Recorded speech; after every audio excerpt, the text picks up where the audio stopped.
Hello, people in production. It is good to have you back for episode 10 of our podcast.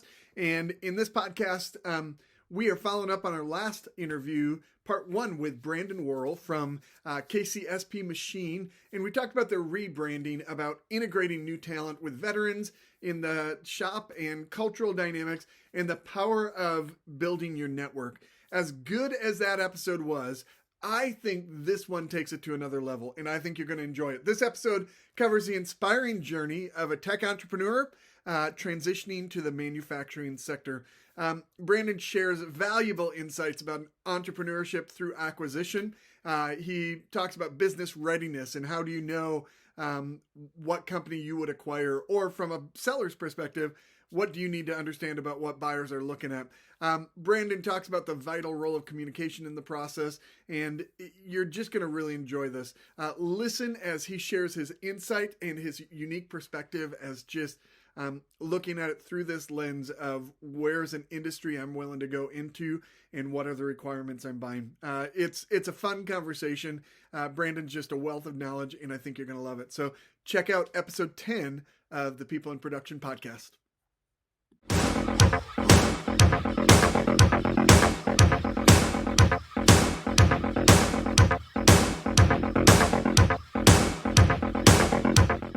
All right, let's jump into your journey into manufacturing. So you said you were in the technology space before. Tell us a little bit about the role that you played in the technology space, and then somehow you made that leap from technology into, I want to buy a manufacturing shop.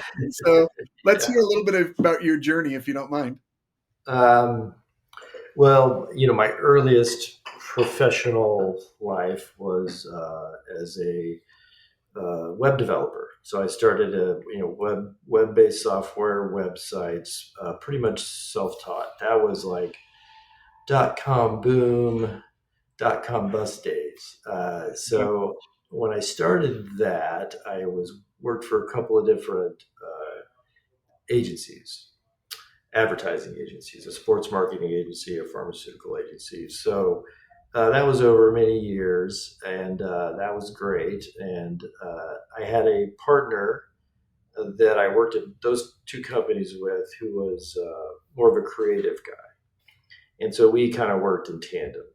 And we just got to a point where we're like, hey, we're pretty good at this, and we know what we're doing, and we've got some connections now. Let's just do it on our own. Let's go out and start our own business. So we did that. We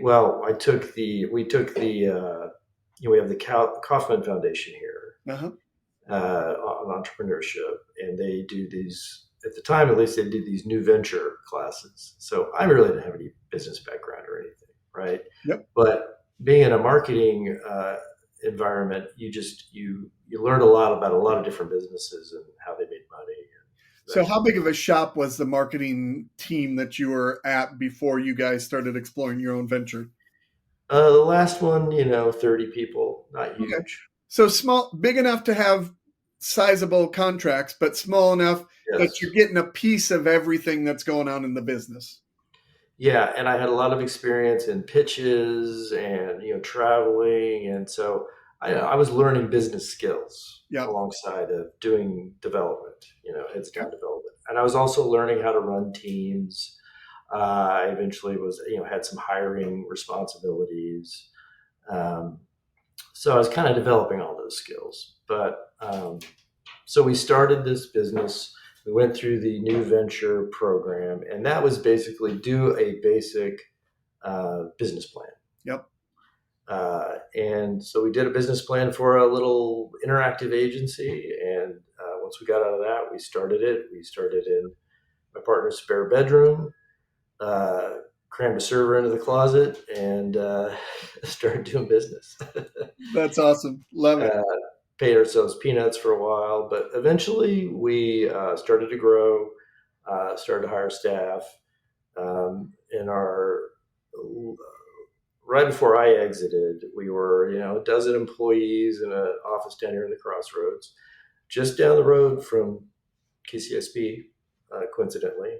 Um, and yeah, it went well. Now, we were 50-50 partners, and I think we just, after about 9 to 10 years, we just kind of had strategic divergence, and he ended up buying me out of that company and took it over. And so I exited and did just kind of software consulting for a few years, but I always wanted to get back into business ownership.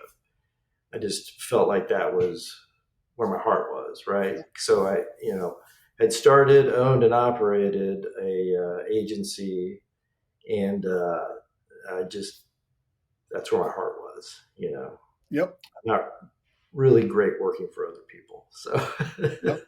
And for some people that they thrive in that space, and other people, they need to have a say in the bigger picture for them to really feel like they're achieving what they were made to achieve. yeah, yeah, I guess that's kind of where I'm at. So, Yep. um, I had exited, and I was doing, like, I just started a little software consulting. I was just doing small projects for people for a number of years. But at I that ended up, point, you're still just working a job for yourself. It's not a company yeah, that yeah, you're sole creating. proprietorship. Yeah, Yep. yeah.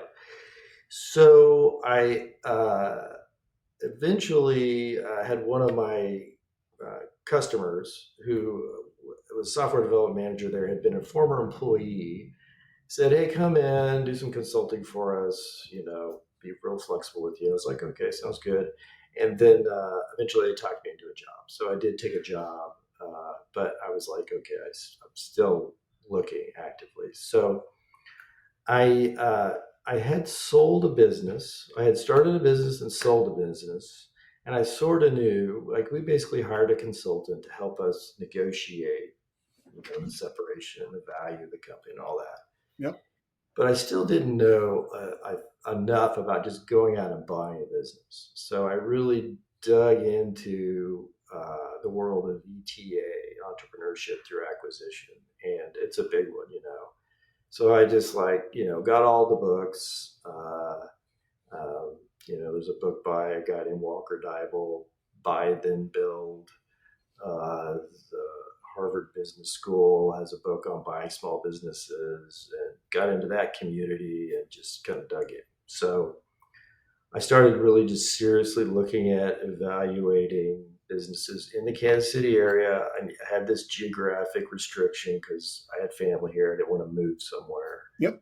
And so manufacturing was on my list. So you have to have some flexibility if you've got this geographic restriction. So, what could you see yourself running, And I'd kind of done technology and software. So that was kind of low. Looking for something maybe a little different.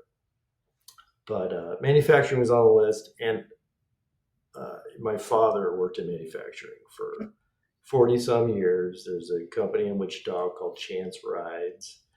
They make amusement rides. Okay. He started with them very early on, and he, worked with them until they absolutely kicked him out the door. But he just loved that job. He always talked about it. He started as a draftsman in their engineering, and then eventually went through several roles, and then towards the end of his career, he was running their production. And I remember visiting as a kid, seeing prototype rides, and I can remember him pointing out to me these new machines they had that would cut parts automatically. And he was basically a CNC lathe. But how amazing it was. I was like, oh, that's cool. So I just, manufacturing was within the realm of possibility for me. And I just want to pause on that for a minute, because I think some people in manufacturing would say that they don't see that everyone around them is miserable. Like, it's just a bunch of blue collar workers that hate their job and they can't wait for Friday at 5 to go home and get on with their life. I think it's so important that a fundamental influence on your view of manufacturing was someone who loved it so much they couldn't stop talking about it, even when they weren't working. And it's not because, it doesn't sound like it was because your dad always had work on his brain because he couldn't relax, but he loved what he was doing. And Yeah.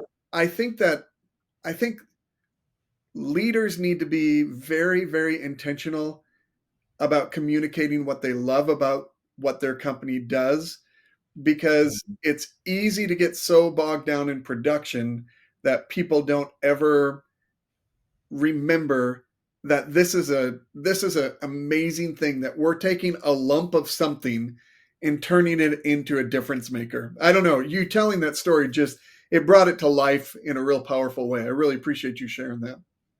Yeah. Yeah. So, um, yeah. And there's some similarities into the business I had run before in this business. So that was essentially a custom software shop. So people would still just come to us and say, "We need this. We need to make this," and we had to there was customer service involved. There was estimation, and all of that is very similar to how we work now. Hey, I've got this part I need to make. We got to figure out what's going to take us to do this part. How long? What are all the variables around making this part? So very similar to custom software, just it's Yeah. bits and bytes versus pieces of aluminum or steel. Yep. And then all of the production process, the service after production, and then obviously all the regular business functions. So I felt in a custom shop like this, I felt pretty good that it's a different world. There'll be a lot to learn, but I can handle it. Yep. That's amazing. So you went from a career to having some independence back into a career mode, knowing that's not where you wanted to be. And then manufacturing was one of the things on your radar. And this opportunity came up. And I guess I'd love to shift the conversation a little bit to benefit those who they may own a shop and they think, you know what, someday I'm going to want to get out of this. Or maybe they're thinking about retirement now, or maybe they're like, you know what, I've been running this shop for 14 years and I just need something different in my life, and they're wanting to sell it. With you being a year and a half out from this acquisition process that you were going through, what would you tell that guy that's thinking about their exit strategy, someone like you is looking for? And you don't speak for everyone, but to the extent that you can share your journey, what do sellers need to understand about it? Um, well, you can go out and if you do some research on the ETA community, you'll see lists of things. Here's what you have to have. Here's what buyers are looking for. So that information's out there. So do some research. But you're looking for something with a good track record, a steady track record, and of like growth in revenue. You might have a specific revenue target you're looking for, but that's very important. And you need to have clean financial records. Mm. That's one is pretty key. Like you have to be using QuickBooks or some financial software where you can produce a P&L or a balance sheet. And you have to have those ducks in a row, and you have to have your finances, personal finances, separated from your business finances. So as a buyer, when I was evaluating a business, if I saw like this seller's personal finances are completely intertwined with this business's finances, that was a big red flag. Yep. Because what I'm trying to do is figure out, how healthy is this business as far as its ability to generate cash and profit. And if I can't sort that out, that's bad. One thing I'd like to talk about that, because a lot of small shop owners don't fully understand this, that if you don't pay yourself, um, I'm trying to think this through. If you don't pay yourself out of the profitability, you're actually needing to look at your role as an employee. And if you leave the company, that money that you are making needs to go to someone else to run the company who will hopefully Yeah. run it for the price that you're paying yourself and not underpriced if you're paying yourself less than you make. So for a person to say, hey, I make X amount of dollars and I have this level of profitability, sometimes we distort those numbers because a lot of people, what they'll do is they'll say they were this much profitable, but they don't pay themselves any money. And I think Yeah. the really important things to understand is you've got to know where your money's coming from, and whoever is buying the company needs to understand. So how are you getting paid out of this deal? Are you on the payroll, or are you just taking Mhm. draw? And what does that do to the profitability of the company? Yeah, you really should be paying yourself a market value salary out of the company. Yep. Uh, it's like the company should be able to bear that. If not, you need to get it into that shape. Yep. And that's probably another key piece of advice is if you are wanting to exit, the time to start getting the ducks in the row is now. It takes time. Like if you do need to get your financial statements together, if you do need to talk to a business broker, do that really early rather than waiting. And it's Because only going to create stability for your company. I mean, even if you're not selling for 8 years, oh, gee, you got it done 6 years early. Now you have to run your company on good books for 6 years. That's only yeah, your company. It's not. exactly. Yeah, that business. So, and I highly recommend going to a business broker and having that discussion because they're the experts that can tell you, here's what you need to do to look attractive. They'll tell you, hey, you need to start taking a salary out because a buyer's going to look at that. You need to start separating out your finances from the business. Um, maybe you need to take a year or two to get your revenue on a growth track.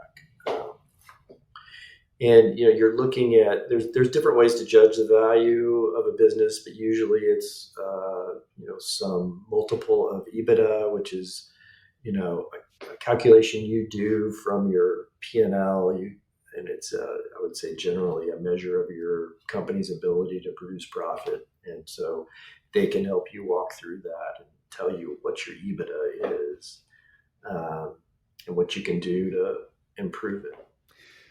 But you also, you know, I wouldn't have come into this shop if I didn't know there was a good staff in place. Like if I had to come in and be the guy running a machine, I wouldn't have pulled the trigger because I'm not a machinist. So you need to make sure that a new buyer can come in and have a reasonable expectation that they don't have to step right into that job, be the technical expert if they don't have that expertise. Yeah, that's great. And I think you also need to, if you're looking to sell, you need to minimize the day-to-day operations role that you play in your company as much as you can so that there's not that void that occurs when you leave. And a lot of tribal knowledge goes, I mean, every Yeah, ownership's going to leave with tribal knowledge, but you need to minimize that impact as much as possible. And I encourage people thinking of growing a company they can sell, take time off, get away from your company for a while yeah, so that you yes. can prove that this thing can run 3 weeks without me and I'm not on my phone all day, every day, holding things down. Yeah, that is really key. Everything I looked at, I thought, is this person so key to this business that they can't be separated from it successfully? And if I didn't think I could step in and keep the business going once this person walked out, it was a hard no. Yep. So you got to get yourself in that position.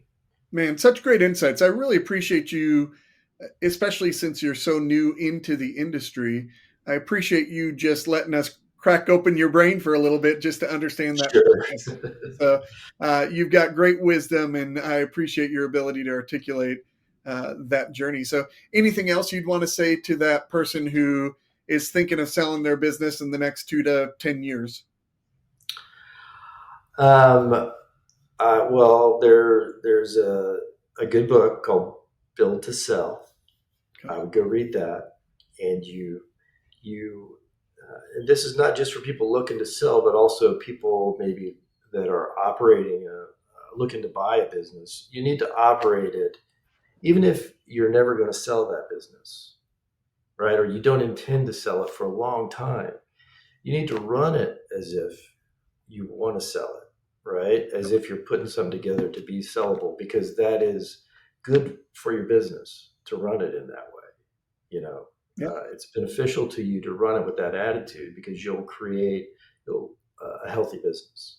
Yeah. Uh, so There's another great book out there called Who Not How, yeah, where you're looking to hire people, not how do you figure this out. And if your solutions are through the people you surround yourself with, then you're building a viable company that's not dependent on you as the linchpin of the whole organization. yeah, that's another one that's tough Yeah. because you want to be step in and take care of things, or not spend that money on that person or that consultant or whatever. But Man, I have a feeling we could talk for another 20 minutes easily, or 2 hours even, on some of these stuff. You've got some great insights and stuff. One of the things I like to do with my guests is what I call the speed feed round, where I just throw you some questions and you give oh me your boy, initial response to it. Are you comfortable doing that? sure. Maybe comfort's not maybe that's. So, big news around here, of course, Chiefs going to the Super Bowl. So, if you could, you're shaking your head. That's not your dream come I, true, I'm like, I can't believe it. I mean, I just can't believe it. I'm a long suffering Chiefs fan, right? right? I mean, somebody listen to this. If like, I went through the Tyler Thigpen days. Like, Yep. I You've been just around.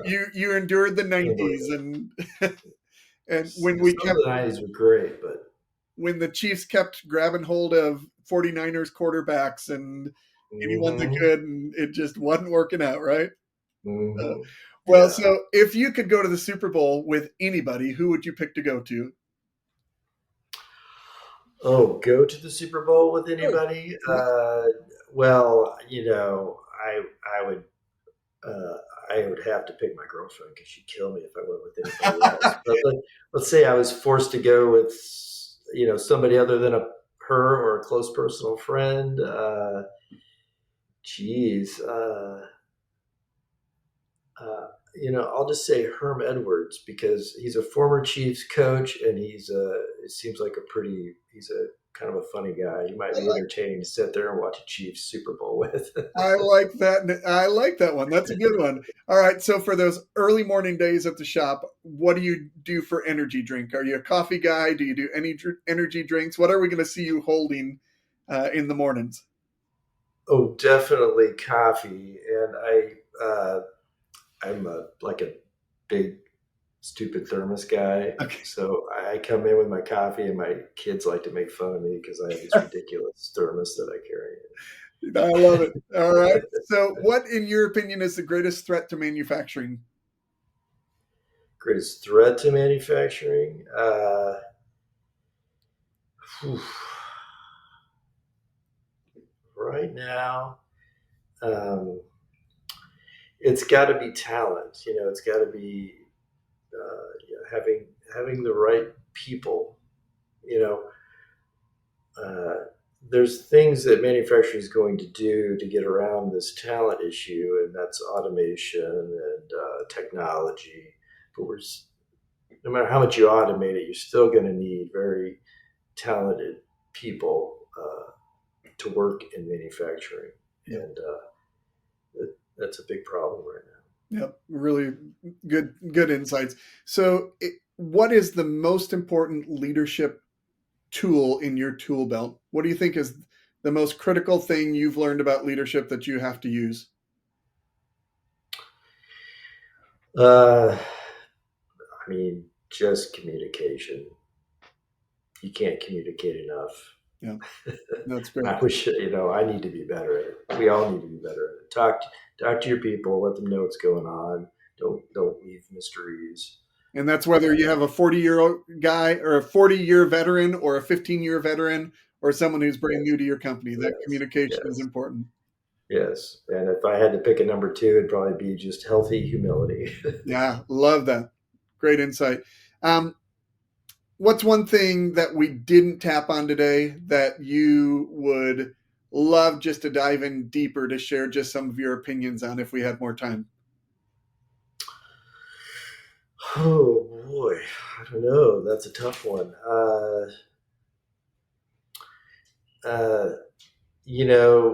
maybe big mission of mine is to grow and to scale, and it's difficult, especially with a small shop. So, that's probably a big topic. Yeah, Uh, you um, that's on my mind a lot, and is a big challenge that I'm thinking about constantly. love it. And so I'd encourage people that if they see you at an upcoming NTMA event or any of the networking events, and if they wanted to continue that conversation, you'd probably be interested in continuing that conversation. Oh, absolutely. All right, Yeah. love it. So if people wanted to find you, Brandon, would they go to kcspmachine.com? Yeah. There's a contact form there. My email is brandon@kcspmachine.com. That's the quickest way to get on me. I don't really do Twitter. I am on LinkedIn. You're welcome to look me up there and connect. Very good. Hey, this has been outstanding. I really appreciate you giving us some time today and just sharing some of your journey in manufacturing and some of the wisdom you've had from a career of leadership. And it's cool to see you applying those skill sets in your new context. So thanks again for being here. Well, thank you very much for the kind words. I appreciate it. It's been great. All right, man. Take care. All right.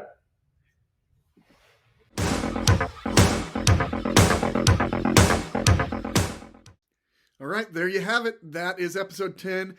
What a great conversation with Brandon. In our next episode, we're going to be connecting with Ian Reel, and I think you're going to enjoy Ian's perspective on some things. Before I let you go, two things I'm going to ask. Number one, would you subscribe to this podcast and just let me know that you're following along, and then leave a note of encouragement to Brandon. Just let him know what you appreciated about his story, what you appreciated about his experiences and his ideas of leadership. Do that below. That would be great. And then also, if you are not following along on our free manufacturing peer advisory group, that's something that you need to sign up for.